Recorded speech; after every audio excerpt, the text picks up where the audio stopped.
So you stayed there for 3 months. Which means bekunzima ukuthi ngimshiye umntana esibhedlela. Kuthe one day ngahlala kusho ukuthi nje ngabanjwa isithongana ngisathi ngiyamlalisa ngilela mpideni wakhe. Hayi bengise u10 athi lo sisi uThembeni vele uzohamba yonke le ndlela uzofikele casual akulala khona. La ngahamba khona ngawulala obhuti abothiwa bangikhaphayo bangikhapha okay. Angilandele lo muntu mengithi ngimisa inyawo. Ngizwe ivoice kufela ama-step inyawo ngizibona. Bangibuza bayakhuluma nami ngiyakhuluma mengizwa ngizwe ivoice ami ngathi iyahamba umqondo ubuye mengithi ngipress ifone ubuye umqondo uthi hayi man abantu akade ngihamba nabo bapha abasekho kuze ngikhole ukuthi kushuthi bekuyibhoku lezi beloze ngisebenzisa engibamba ukugibela kokungena kwambla ngi1 eliftini inyuka ilift mina kumele ngehle e1 hayi mengimele ngehle lapha ilift ehle nami enyuka maybe is 2 hours elingiyizisa nabantu kushuthi iminza ngisekho ngedwa la kodwa umqondo ukuthi ngiphume noma ngithi ngiyapress ukuthi ngiphuma angifikeli.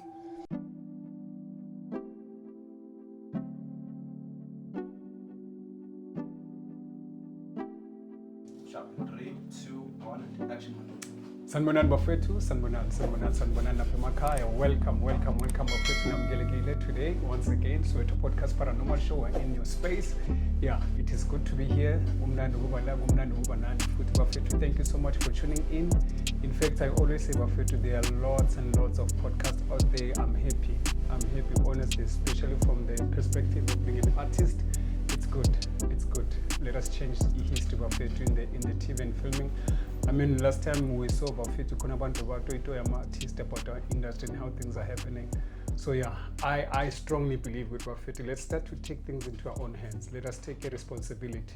You know, sometimes you can come to me and start making yours a cake, but if you do something and bring some positive actions, then maybe I could turn my eye to you and say, look, what you have started, it's good. Then I'll be able to support. You know, this how I believe, that's how I see things. Once we start to do some action and you make a progressive movement, then some other doors will be open for us. You know, singakhulumi just hlele emakhoneni ukuthi yeah nisiza nisupport siyahlupheka. Probably that mentality yes is hluphekisa bafethu. From where I'm sitting mina ngoHadebe, I strongly believe that once you start to take a positive action empilweni yakho, people will notice. It might not be all, but khona loyi one ozothula kubheka azinikeza isikhathi abhekane nawo uze sekakutshela ukuthi yo mfana I've been watching you for the last so many however you are doing very well, don't stop. Ube surprised na ukuthi yo kanti unonshekile. So this is what I'd like to say to our artists out there. Yebo siyaphupuza siyabhayizisa, but guys let's make the system to fall down, to come down to us. Yeah, amazwi yami ngoHadebe ngwaletha kini bafethu. Let us rise. Just take your phone, shoot beautiful content. Please, lento le yabo sisiphethe ukuveza izinqa namabele. Guys, mina I condemn the thing. In fact, to me it's nonsense. Yeah, to me I'll just be blunt and straightforward. Bafethu guys, one day your children will remember you for that, and will remember you for that. And don't forget, history repeats itself. We don't need such content, guys. I tell you the honest truth. Sit down, be creative, and think something that will last longer and give a good reputation in your life. This is me from you, out of love, Buffett. I say this with utmost respect and humility. Let's stop nonsensical content, Buffett. Short-lived, and will take you no far at all. Sipho Podcast, Sipho Hadebe Paranormal Show in the space, Buffett. On a lighter note, asibangeni. Ngiyabonga, Buffett. Don't forget to like, subscribe, hit the notification button, Buffett. Share our stories. Let us know what you think. Let's grow together. Let each one teach one. Buffett. Arbakening. Ayoba, sister Nganjani. All right. We artists. Not really. Oyen. Maybe professional, you are a lawyer, architect. What's your profession? Just try. Yeah, try. What's your name? I know, my friend. Yes, people. Yes, Zame, on a business that you are running. Can you call a Okay. What's that? Yeah, thank you so much gifts. I'm a gift. Yeah, I'm gonna be there. Please tell us more. More khona birthday or njengoba kade ku Valentine. Yes. Yeah. Bengikwazi ukuthi ngibalokhuzela ama present lawo. Yeah. Ucela nini? Ngale December ukucabanga ukuthi mhlambe ngangenzela something imali because angisebenzi. Okay. Yeah, and then imali engakhona ukusiphilisa ngayo ngabantwana. How is it going so far? Yeah,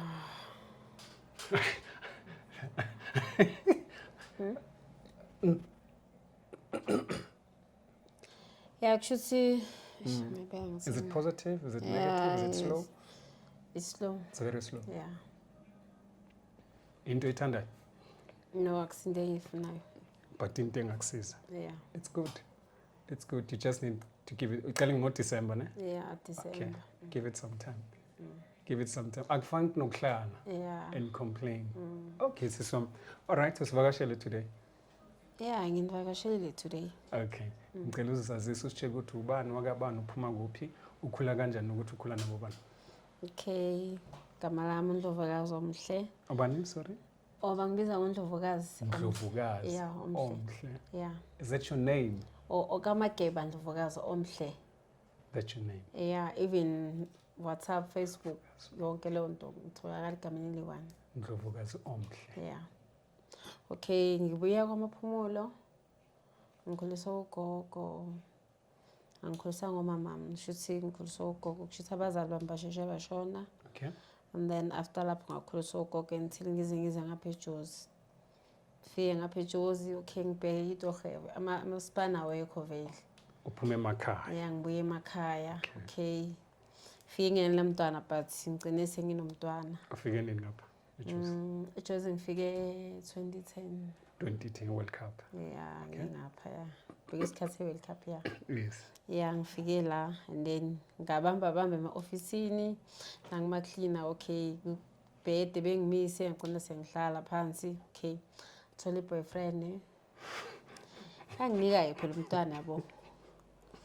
Sithandana ngaze ngaba nomntana khona ke wasinika i-problem. Ngicine i-life yami sengispend eBhara yabo. Ngispend eBhara i-life yami, which means bekunzima ukuthi ngimshiye umntana esibhedlela. Bengilala edulweni. Inhliziyo yami nalokho ukuthi because ngimthole ehlala la ngeke ngikwazi ukuthi ngibuyele ekhaya. Mhlawumbe ukuya ekhaya kwami mhlawumbe kuzomenza ukuthi ashone yabo. Okay. Because believe ukuthi labantwana abakhulela la yinikhangoli from ukuthi mengikhona la esibhedlela uzoconnecta nenhliziyo yami. Whatever azi ukuthi ngikhona la. Shuthi inhliziyo yami uzoyisense ukuthi ngakuphi ngangaya ekhaya. Was that effective? There will be iqiniso lento Yeah, okay. yeah. I remember that. Yeah, ngahlala ngilala eduleni kungavumi ukuthi ngekhaya. Okay, ekseni ngiyavuka ngiyambheka, okay. Bele bengixwayisa ukuthi okay ungalokhuzi why ungayi ekhaya sisters because abo doctor umntwana bambhekile ngathi mina ish lo mntwana ngimthole ngiyindlela yabo njengoba ngimtholela I feel ukuthi mengisekhaya ngizoba kude nenhliziyo yakhe. Angithi bengicabanga ngesikhathi sesaphefumula ukuthi ube nesikhathi sokuthula ngize ngimshaye ngimuthi bese okay ngimuza ukuthi uyaphefumula ukhona. So bengahambi mina esibhedlela bengihlala khona. So uthola ukuthi basixoxa ngabo 6. Ntambama. Yeah, and then ngikhulume nabo sister. Okay, abo sister bese bengijwayele bengiyeke ngingahambi. Kuthe one day ngahlala kushuthi nje ngaba nje isithongana ngisathi ngiyamlalisa ngilela embhedeni wakhe. Hayi bengise u10 athi lo sister uThembeni vele uzohamba yonke le ndlela uzofike le casual la kulala khona. Ngithi mina hayi ngizohamba. Athi awusabi vele mama kaJuna cha ngisabi. Okay, ngihambe. Okay, mengisahamba oqala athathi inamba zami amofika la uphumula khona ungitshele. Nangampela okay kushuthi usister angangitholi. Funa mangazi noma ngengena okwenzakalani kodwa nje ngayibamba ilift ngayiphezulu. Engibamba ukugibela kokungena kwami ngi1 eliftini. Inyuka ilift mina kumele ngehle A1. Isiphi esibhedlela? Ibhara. Oh, lapha eBhara, okay. Kumele ngehle A1 ngibuyele ngiyolala la kubhaliswa khona la mawufika. Hayi mengimele ngehle lapha ilift ehle nami inyuka maybe is 2 hours. Ngiyayizisa nabantu kushuthi iminza ngisekho ngedwa la. Kodwa umqondo ukuthi ngiphume noma ngithi ngiyapress ukuthi ngiphume angifikeli. Hayi baxoxa okay abanye ama wheelchair aphuma yangena ngiyezisa unasikhala nama security manje ngithi nje ngaphuma ngijuluke ngimanzi ngithethe ngangabatshela mengehlana khona ukuthi umqondo ubuye kufona usisi wami la uyafona kuze ngithuke hayibo kwenzakalani emlo ngiphuma fast mengithi ngiqalaza la kade ngikhona angibabona abantu yimi lo ngifikele lokhuzini casual ngilala athi usisi kwenzakalani ngithi mina ngizokuxoxela mase ngabe uthuma ufika ezobona umntwana okay ngimxoxele ukuthi kwenzakaleni athi ungabusahamba ebusuku ngithi mina kanjani because umntwana usuke ngakalali athi ungabusahamba ebusuku sister ke bangibizana ama-social worker bekhuluma nami ukuthi okay u1 no2 no3 la ekhaya kukanje angithi uyazi ukuthi isibhedlela lesi okay bese ngithi mina kunzima ukuthi ngishiye umntana mengakalali mhlambe mekhala uzothula isoba because baningi labantwana bosister ngeke bedile nomntana kuphela okay I understand ama-social worker athi okay at least uzame ke ukuthi uhambe noma kusase ngoba sekulate la nathi siphoqa umsebenzi hayi ukuthi siyathanda bo ukuhamba okay kuthi kwesibili bengiphethwe yini iflu the following day ngiphethwe iflu ngihambe ngifuna amanzi ashisayo la emaphasijini lawa khona ngithi kufike impompi ready and then nale abanza abandawo nashisayo ngiphethwe iflu ngihambe ngifuna lamanzi ashisayo okay ngiyahamba kuthulekile vele ku clean akho lutho okay mengibuza ukuthi hawu sisawulele ngani ngiphenduke ngibheke kanje akho umuntu ngithi azini maybe imina ngizitshela ukuthi ngoba vele kusebusuku athi yini uphethwe iflu yini ufunani lana ngiwathela amanzi angiqhubeka okay mengithela amanzi bengithi ngibambe iphasage ngibona ngathi kugcwele ngapha ephasejini ngijengize ngapha emuva asikahle uyapi ngingamphenduli athi kwathi ungakhulumi nathi athi nahlala sikhona la angeke uzwe indawo athi uphumaphi nginyuke mina ngibuyele la ngilala khona ngingahambi ngelift ngicabanga lento eyenzakale before ngingahambi ngelift angilandele lo muntu mengithi ngimisa inyawo ngizwe ivoice kuphela ama-step inyawo ngizibona kodwa ngiyezwa ukuthi umuntu eyakhuluma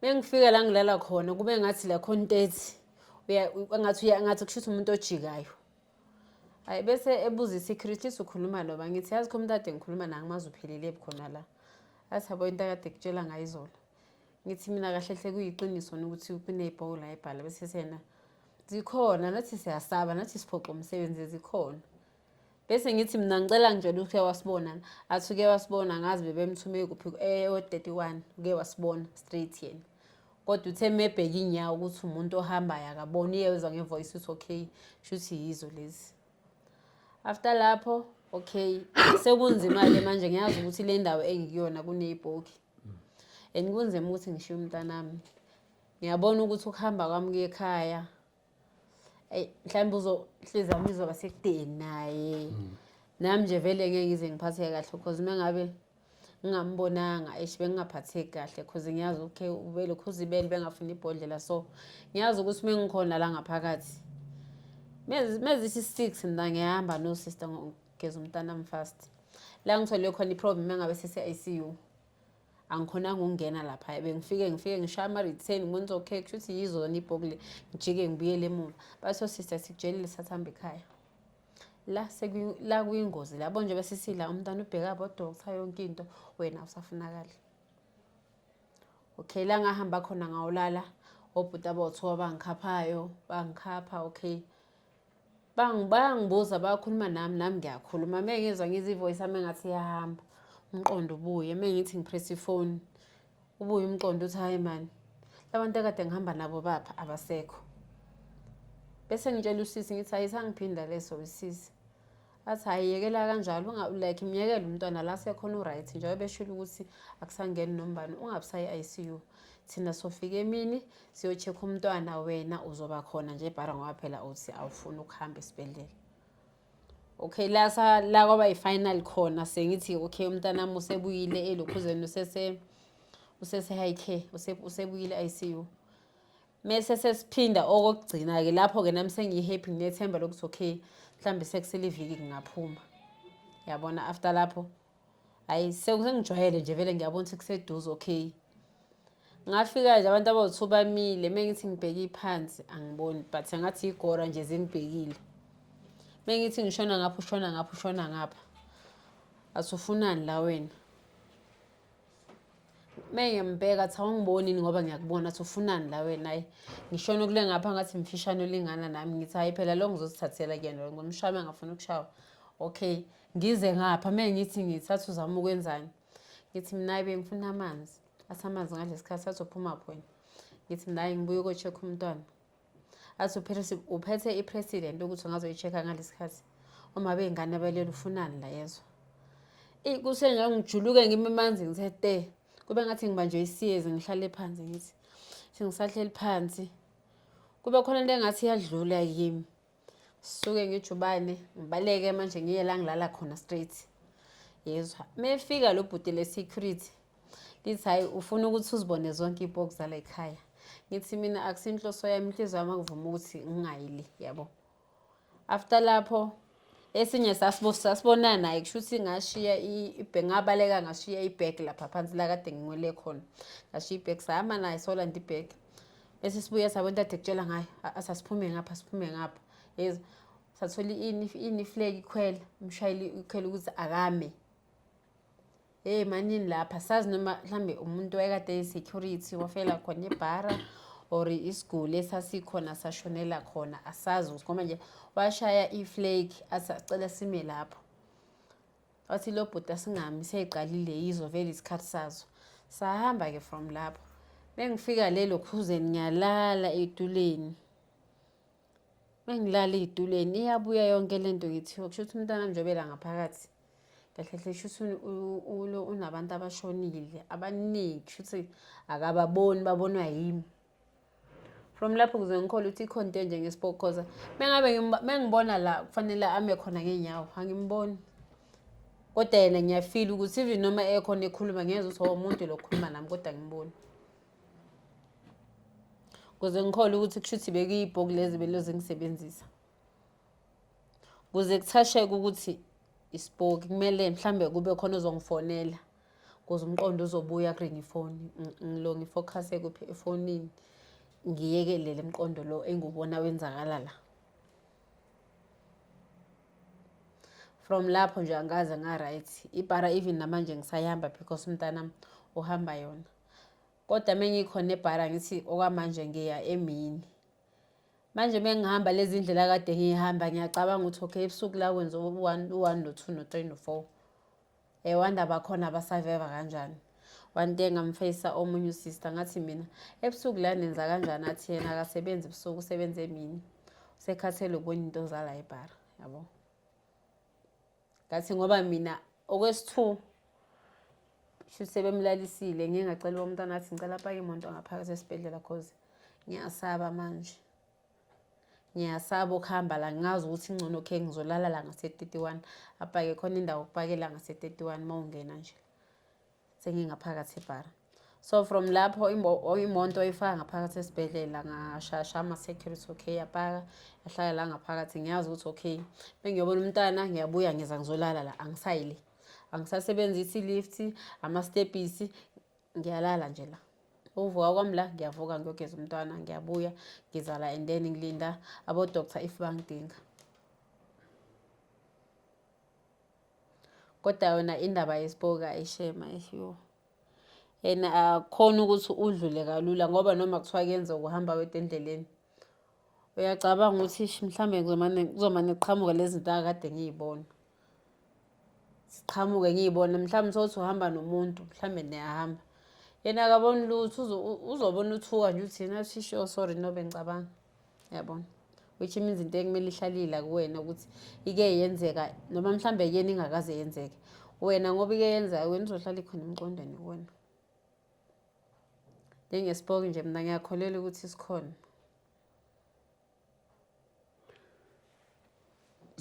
So sister njengoba umntana bekase ICU when was this? Just bekagula. When was it? It's 3 years back. 3 years back. Yeah. Okay.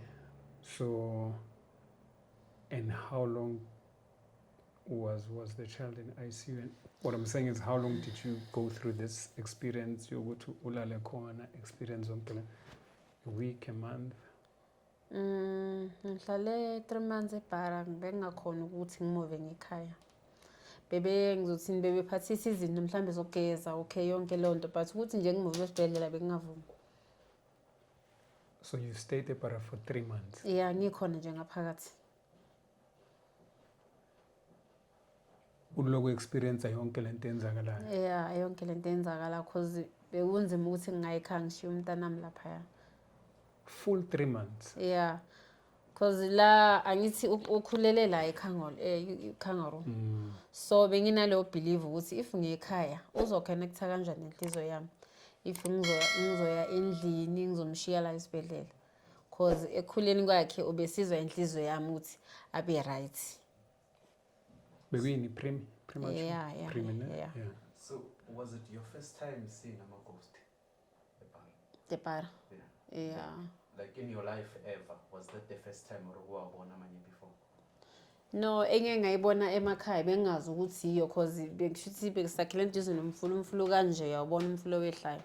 So ubona ama lights ahamba emanzini awehlayo nashona le uyitshela ukuthi khona lento ekuthiwa yini angazi bathi yini ikhanya lezi ezikhanya uyakwazi uma ucisha nangilokhuza ithi ukusalela ingacishi but engathi sanono so bengitshela ukuthi yo one day wangitshela i-stepmother sami sathi uyafuna ukubona ibhoke ngathi mina ya and then washo athi malami sekulate ngabo 1 ubukela umfula ngithi kushuthi siqondene nomfula ubukela uzombona umuntu owehlayo nabafike ngathi bayala khona la emanzini uzobona izoke ibhoke lezo. So ngayibuka lento ngathi mina why uthi ibhoke asethi ngiyakutshela ukuthi ibhoke lezo mina benginokuya ukuthi ngihambe ngiyogeza emfuleni ebusuku so ngibonile ukuthi ibhoke lezo namanje mengifika la ekhaya nginokuhlala ngibheke because just mengisekhaya ngithi ngiyakwazi ukubona ngisemfuleni sibhekene kanje nomfula. Okay, because one might argue that maybe you were just too exhausted, lack of sleep. Sometimes we are going to hallucinate. Maybe during the day, especially more during the day, usana ubona like uphuphe kube ngathi man into yenze then more voice like one mara on your side obviously one may argue maybe for the sake of not causing a fear or anything we just say with him maybe she might be gifted, not everyone, or were you the only one who saw ghost para or is it everyone?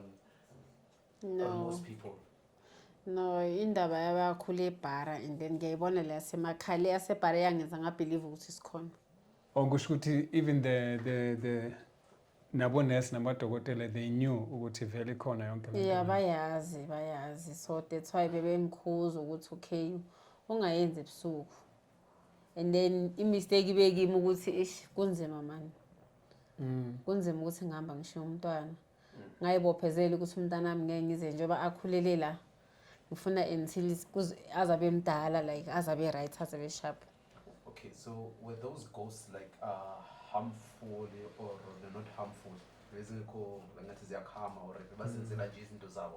No, zingikhameme kufika la zingise khona phansi la bezingibuza ukuthi ngiyaphi. Ngize ngihlala phansi mengithi suthi ngizosukuma la ngijulile ngimanzi ngithethe. Ngibona bebengisebenzisa bengikhama so ngathi mina kabuza ngathi ngingabobani and then mengabe ngifika phansi ngizokubanda. And then mengithi andeni ngisuke yini ngikuphi? Yimi lo kumele ngisuke ngijubane ngihambe. Shuthi izolo zobhoke sesekhona namanje isangilandela. Kodwa eliftini just bebekhuluma nje sipintshana sesibaningi kodwa mengingena bengingedwa and ilift ngemiswe ngi1 bengizongena kuyona bengingedwa. Mengifika khona kunama voice mos. Okay ngishilo ukuthi ngehle 1 e1 yadlula nama isihle. Isule iyehla nami yenyuka bengithi ngiyapressa lapha inix akusehleki eliftini. Ngaphuma ngijuluke ngimanzi ngisetena khona umqondo wami kuzobuye khona usisi ongifonela sesami umdala oyevuka emsebenzini ufuna ukwazi ngomntana ukuthi umntana umgcine enjani ngizoshayisa bese ngiyeza so wafona megafona umqondo yabuya ayibo kwenzakalani kunini kanti ngilanga phakathi athi security khani uyibuye kobuye umntwana ngithi mina eshazi ngidibane nenkinga lapha eliftini bese ngesayehleki ingakho njengoba ngibona ngimanzi ngithethe athi kune boxes la ekhaya. Washi security. That's in box la ekhaya. Abobani isikhathi ngabo 12:1. Shuthi mengisuka emawodini mina ngisuka ngabo 10. Yeah, bengisuka ngabo 10. isikhathi besishintsha if umntwana mhlawumbe engabuthola ukuthi usebuyela bheka ICU ngizokwazi ukuthi okay ngizoma lapha ngabo 8 then ngisuke ngo8 bese ngihamba ngiyolala ngihambe ngiyibalisela ngize ngifike la ngiyolala khona kodwa mela emawodini bengisuka ngabo 10. Okay, sister, let's talk about you afterwards. Ukubona zonke le, I mean, for full 3 months, we experience different types and zonke le zinto. And then, mawuyenza introspection empilo yakho, what changed from you? Did you see any changes, especially negative changes in a sense of that it hasn't had them? Ngempela, I believed ukuthi iphoko ikhona, and the worst of it all is that the changes that came into my life, these are the changes. What were the changes before and after? No, I believe yami ukuthi isikhona, even though yabona emakuleki nginokubuka ngempela ukuthi umuntu engizohlangana einyawo ekhona.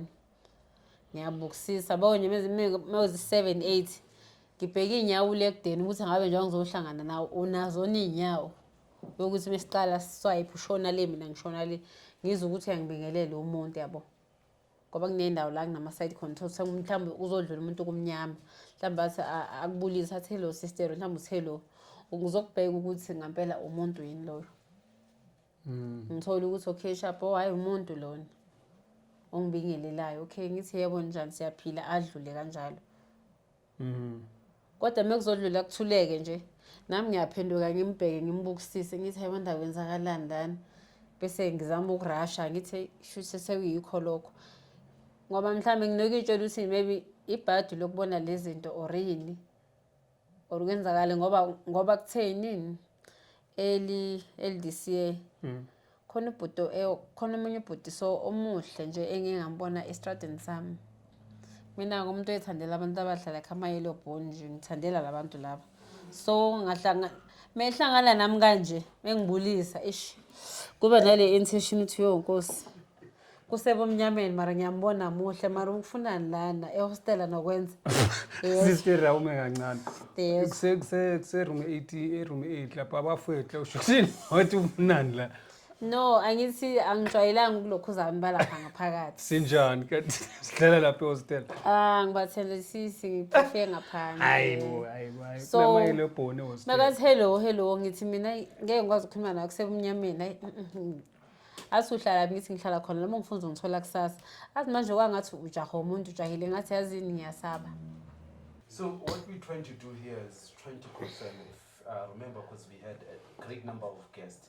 And then from what we see is that some other people actually gifted. I've been to Barra before, until 2 a.m. I didn't see anything. I can't say your sisters are wrong, but in the matter of not causing any panic because of it is a public hospital in a way, but just to see what you guys, we're not saying that if you go there, man, you're going to we're not picking sisters. There's gifted people who are gifted to see these things. Like sister reach a point whereby sekabheka nenyawo mina bengizobaleka same time that it wasn't really even gonna say ithi ngibheke umuntu nenyawo whatever sengikrema nenyawo so just not to cause panic amongst the public hospital and say that place is haunted or anything along those lines. Siyazi siphila emhlabeni, we have the natural, we have the supernatural at the end of the day. Sister, as Uputi Ashil, so you experience, especially for the longest period of time, which is 3 months. You know, I don't know how should I perceive this. Are you strong? Are you truly gifted?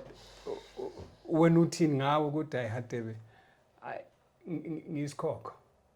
If uzohlala 3 months, ngibona iphoko, I'm not being faced, but yebo kukhona ukuthuka, but you still persist, sleep the following night, sleep the other night. 3 months full siswami. No, ngeke ngizibize ngesikhokho. Inhloso yami bekuthi bekunzima ukuthi ngingashiya umntwana esibhedlela. Bengisaba but bekungiphoqa cause umntwana ulokhuza mina yomunye umuntu. Ubaba wakhe akekho use Cape Town.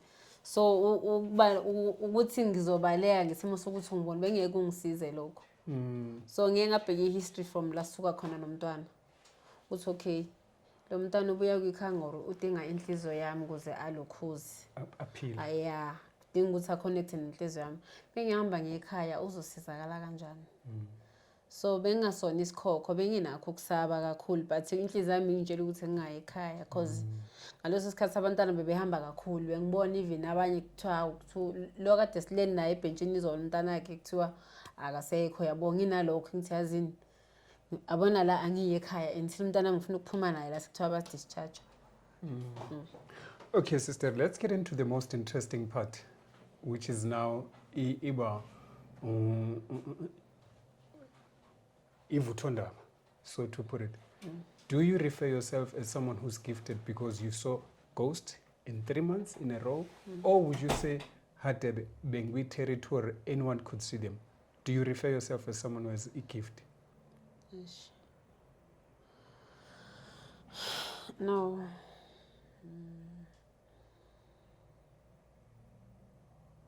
No, remember, it's not a question of what we are winning a million now.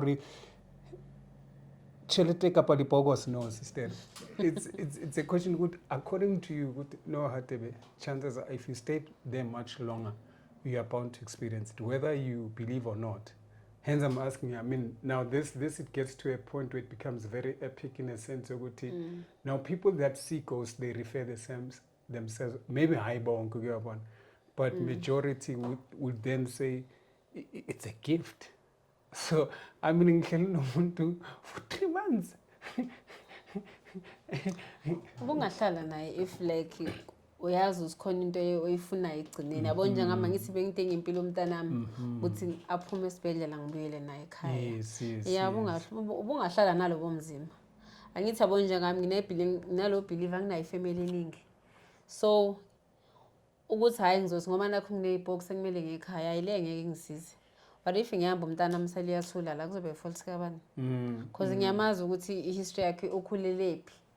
Enubekade yithini elinye ladlula so ukulokhuza kwakhe ngiyabona ukuthi impilo yakhe isengcupheni yabo. Kunzima ukuthi ngekhaya. Kusho ukuthi ngizoya ekhaya ngingasaphethe lutho. So bekuyitwin. Bekayithini leyo munye wasala esithweni uye lo bekade separa. Lo munye wadlula emhlabeni. Okay, sister. Now the depth of the story now makes sense. So you stay there for the life of your child because of the twin Eldlulile and the things that you're hearing ukuthi lo shonile umuntu bohleli nabathu umntana is no longer. Yeah. So that made you to stay to say, you know what? Yeah, ngikhona ukuhamba because nalo ngiyenzeka ahambe the way isimo sami singakhona.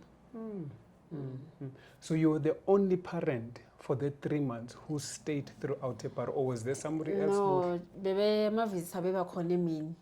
Nakhona bekunelethe 1 bekuvumele umuntu wefamily kuphela. Yeah, hayi noma ubani. Sengisho ebusuku you were the only parent. Yeah, mina bengizothini ayikuthi bengingamamela imithetho esibhedlela. Just ukufoster nje ungakwazi ukunderstand ukuthi kwenzakalani. Angeke ngikwazi ukwenza lento abayisho mhlambe bafuna nalo ukuthi adlule emhlabeni. Angeke ngikwazi ukuyekhaya kushiya umntanami la. Bebengitshela vele ukuthi okay ngalesikhathi abomama bahamba sibadinga ekseni ngo7 sebezogeza abantwana. So mina bengingayenzi la besho bengafuna ukuyithatha ukuthi bathini mina angeke ngiyikha okay ngizomove eduze kwapho but okusala ngizolala khona la eBhara. So you persisted, you know, like I'm not going in wanqaba nje completely. Nganqaba nje futhi bangibizela ama social worker ukuthi azama ukukhuluma nami.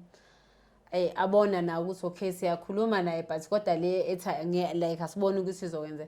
Ngasho ngathi angiphikisani nani but ngizoyilalela eduleni until umntana azabe right. Phakathi lona esibhedlela. Phakathi esibhedlela. Okay. Yeah. All right. So that was your personal resilience to the situation. Okay, sister. Now the gist of the situation umntana waphila. Waphuma naye. Yeah. Now let's talk about you personally. Please give us an understanding. After the 3 months, what changed in you? How did you see yourself? Let alone the resilience. Like now I see you differently. As I'm sitting here next to you.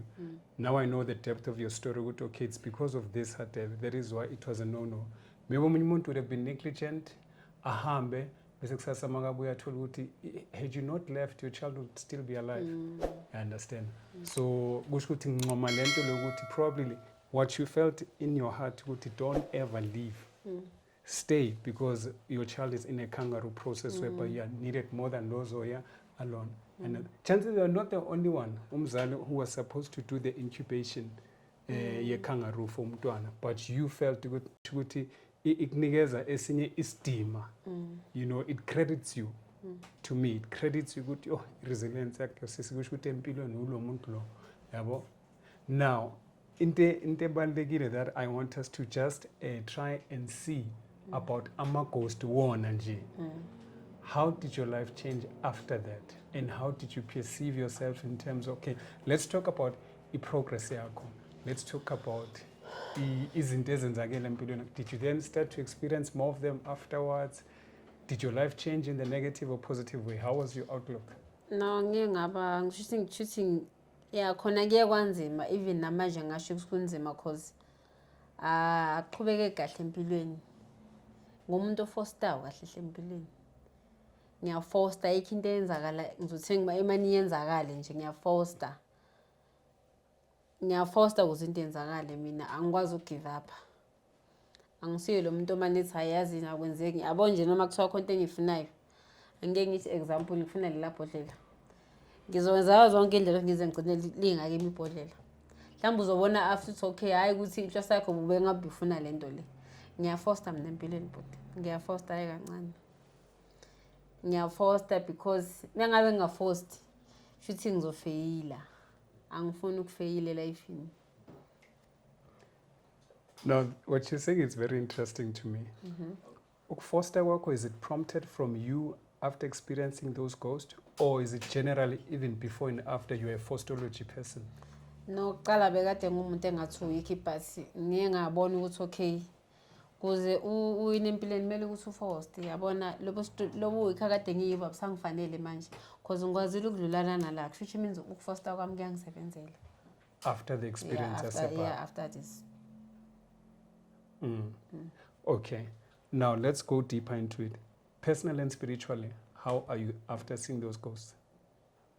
Are you still the same, or you more it's not the stronger, same. or it has pulled something out of your life? It's Yeah, more just negative. ngiyafoster nje ngiyafoster ngizothina angeke ngisho ukuthi normal ngithi kanjani but nje. And what did you afterwards, after experiencing ama-ghosts ngalendlela, or you were right in the belly of the ghost? Like we said, we're not trying to bring a scare to abantu. You know, chances are we have an idea, maybe khona abantu abazoqala ukuzwa for the first time. I understand. Hence, I'd like to believe not everyone is meant to see ama-ghosts.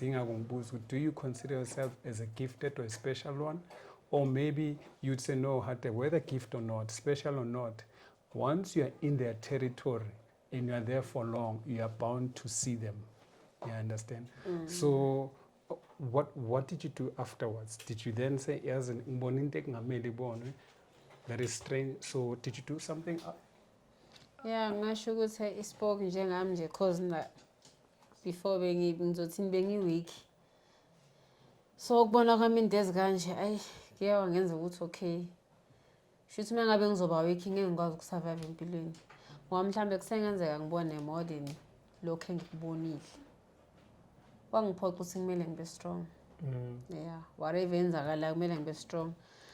Noma ungangenzani but ngeke ngikhombise ukuthi ubhlungu kimi. Kuzoba kimi ngaphakathi just ngifayithele ukuthi kungangi-affect mina. Did you go to consult someone? Did you go to church? Yeah, get prayers? What yeah. did you do afterwards? And was there a change maybe in trying ukugwema maybe ngasaphinde enzeke or ukugwema the effects yalento enzake? What did you do? Yemntwini or wayesontweni? No, ngumuntu othandazayo. Ngiyaphuma ihlane, ngiyathandaza. Sunday ngiya esontweni, ngoLwesithathu nginomthandazo, Friday kunomthandazo. During the week kuyadepend ukuthi ngivuke mhlambe nginjani okanye ngihethekile ephushini kade ngiliphupha or ngivuke nephupha ngiyazi ukuphuma ihlane ngiyothandaza. Did this make you stronger in your prayer, or were you weak in prayer and then after this you became more Nokuyenzeka strong? ngiqale ukuthi ngi-strong but egcineni ngigcine ukuze ukuthi okay kuba nemibuzo ke mawubona ukuthi ngathi awuphenduleki mhlawumbe uNkulunkulu akuphendula ugcina usuthandaza umbuzo okay ngone ngani ubone ukuthi okay uqale kahle ukuthandaza kwakho but egcineni uyabona ukuthi okay sekunalento le ukuthi yazini sengiyi-serious umdali kufanele ngabe yangiphendula manje. So you are now stronger, you Yeah, would say, yeah. right after this thing, Ipo. Ngiyaba strong man. Mengingaguqa ngedolo phansi ngathandaza ngiyaba nalokho ukuthi mhlambe one day kuyosuka forever ngaphinde nje kube khona leso sithombe lesi sihlalayo kusuke lesi. Yeah, cause gcine sengasakhona ukulala. Ngicabanga ukuthi phela mhlawumbe ngabe abantu abaqondene nami even noma ngalala noma kuphi basangangilandela. Yabona? Ngicine ngingasakhona ukulala. Mina isikhathi engilala ngaso ngilala ngo-1. Every day? Every day ngilala ngabo-1 angikhona ukulala early. Amaphupha kanjani? Amaphupha ami like shuthi emaphusheni ngomuntu mhlambe engizothi angazi ukubona or ukuphupha kuyenza mhlambe uthola ukuthi into mengiyiphuphile noma mengabe mhlambe ngiyibonisiwe kuzokwenza ukuthi into yamampela noma ngabe kuthiwa mhlambe ngizovuka ngiye somewhere mhlambe kwaphambana kufanele ngingayi mina ngaya khona something into ezokwenzakala. Yeah. So mina ezami izinto ngiyaziphambanisa angiziqondanisi. Yeah, kufana noma uhlele endaweni engifuna ukuhamba wena uthi usafuna ukuhlala ngiyakushiya kuzosala kwenzakala izinto wena ngizobe sengekho mina lapho. Okay. Yeah. Yeah. Stereo. Yeah. So to you generally, so what is your understanding? Are they good? Are they bad? What's your understanding generally? Ngokubona kwakho nje. Ipoki. Maybe stealing or peeling from tearing a page from what you experiencing in 2010 after that, I think mina mangibheka just an overall general understanding. Zikhona yonke indawo ipoki ukuthi phela ngeke nombani azibone.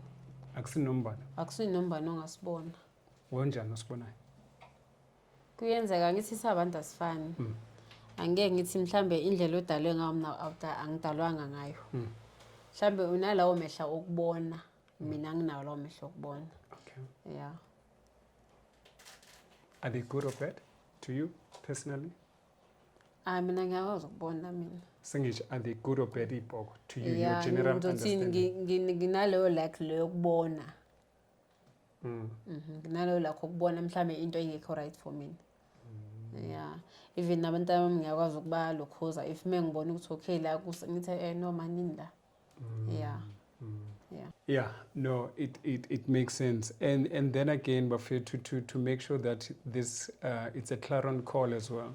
To say we're not saying ukuthi ngempela zisepara and coming here to confirm ukuthi there are ghosts epara, and as we said ukuthi they causing a scare, ne?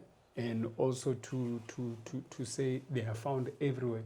It's just that it happened in particular ukuthi usisi happened to ukuthi abenalo experience le. As we say ukuthi not everyone will see them. So we're not here to say ukuthi ngempela is going to confirm and say guys be on the watch out, on the lookout. Yeah, I believe that is the flawless. So yeah. So in a nutshell, to me, yeah, no, I perceive you as a very strong person, honestly. I don't know what I would do for 3 months, having to see him for 3 months and give back rent. Unless I go through that experience, probably being in your situation, being a power player and it's a do or die. I don't, since abantu party umntana angashona noma kanjani baphathebe mawuhamba, maybe I would be like you. I would persist and stay, you know. But to me, strong, Joe. Like, as you say, good a fighter. Awuvumi izinto ukuthi zivele zigibele zehle la kuwe. Yeah, ngiyafighta nje angisumuntu ongathi umehlela istaff and then siyahluleka kanjalo. Yeah, akukho lutho ungaqhamuka nepoint sekumele ngiqale ngicabange kuqala. Kuthi okay njoba uza nami umqondo. Kuze lo mqondo wakho ufail kumele ngenze kanjani. Yeah, ngoba nami ngeke ngivume ngami. Let me get a broader perspective here, because in your normal day-to-day life, are you winning in most of the things that you do because of your resilience, or uyafail, it's just that ngiyafeyila mara ngiyafo, or I force and I succeed. Ngiyafosta, ngiyafeyila, but ngiyabona ukuthi ngiyofostayo. Uzosucceed ekugcineni. Yeah, yabona mhlambe ngabe ngisho ukuthi ngaba ngisekho emhlabeni, just ukuthi ngiyakwazi ukuthi okay la noma kanjani kumele ngiphumelele.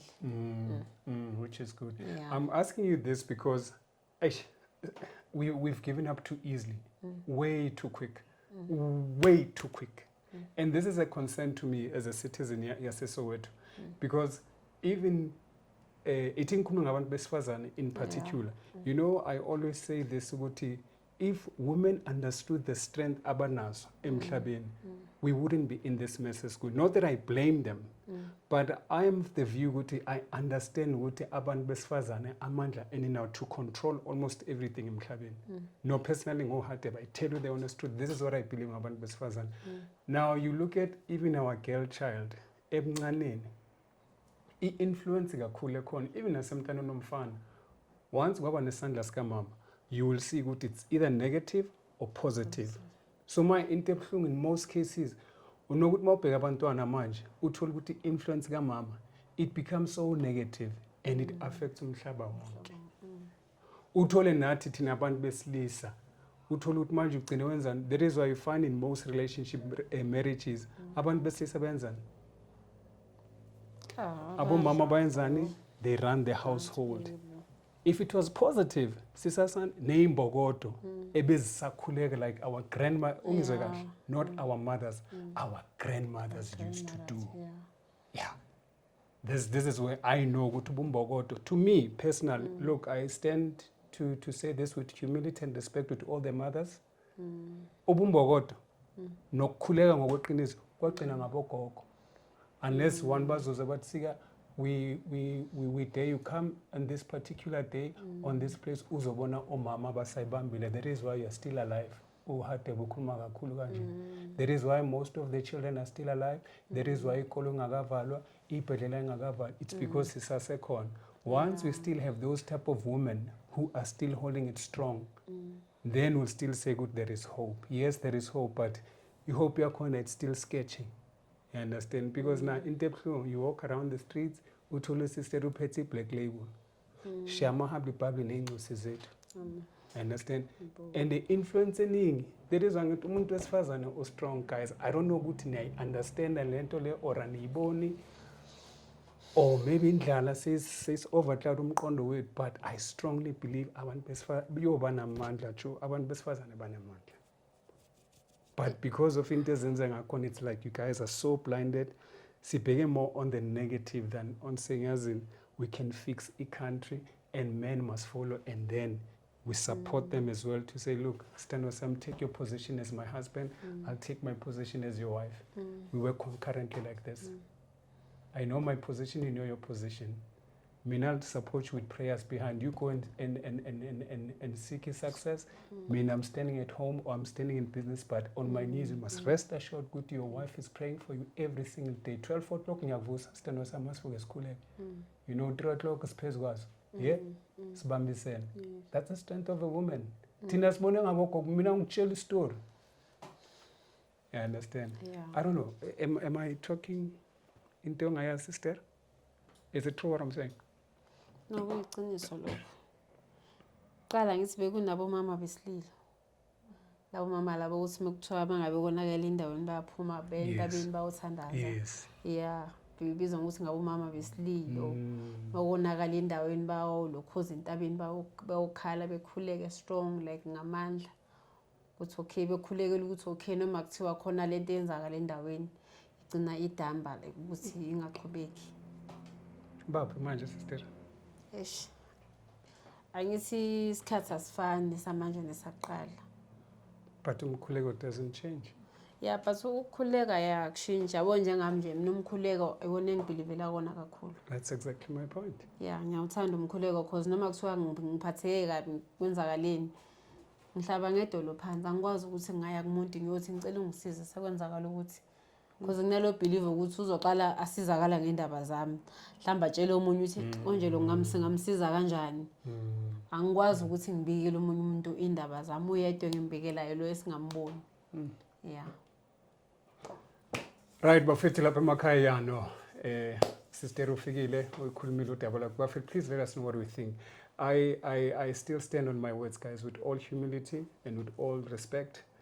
We are yet to see Imbogoto, our true warriors in prayer, especially Omam. Maybe I should pose a challenge even to our fathers, because one will say, yeah, sipunga zoschele, nina nigupi. Yeah. Hence I say, personally, I do know the power of a woman. I do know the strength of a woman. Mama magakhulumile.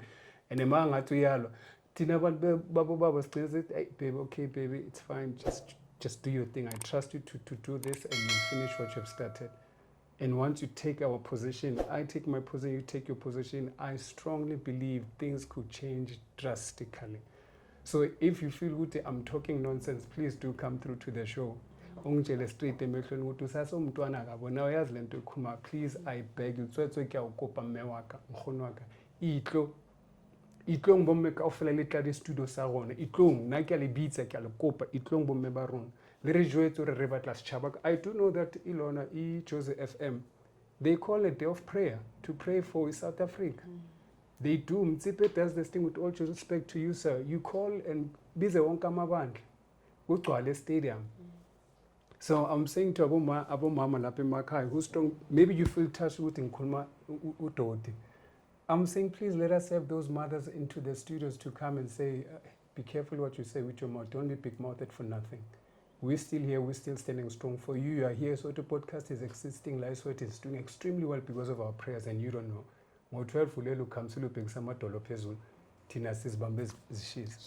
If you are the ones, guys, Bomawami, our sisters, no, honestly, with all due respect, I call you to come to the show and give us hope and tell us good. We are here, guys. Don't lose hope. Don't despair. And we need more of such women. And we now challenge men to come through to the show as well. Yeah, Buffett.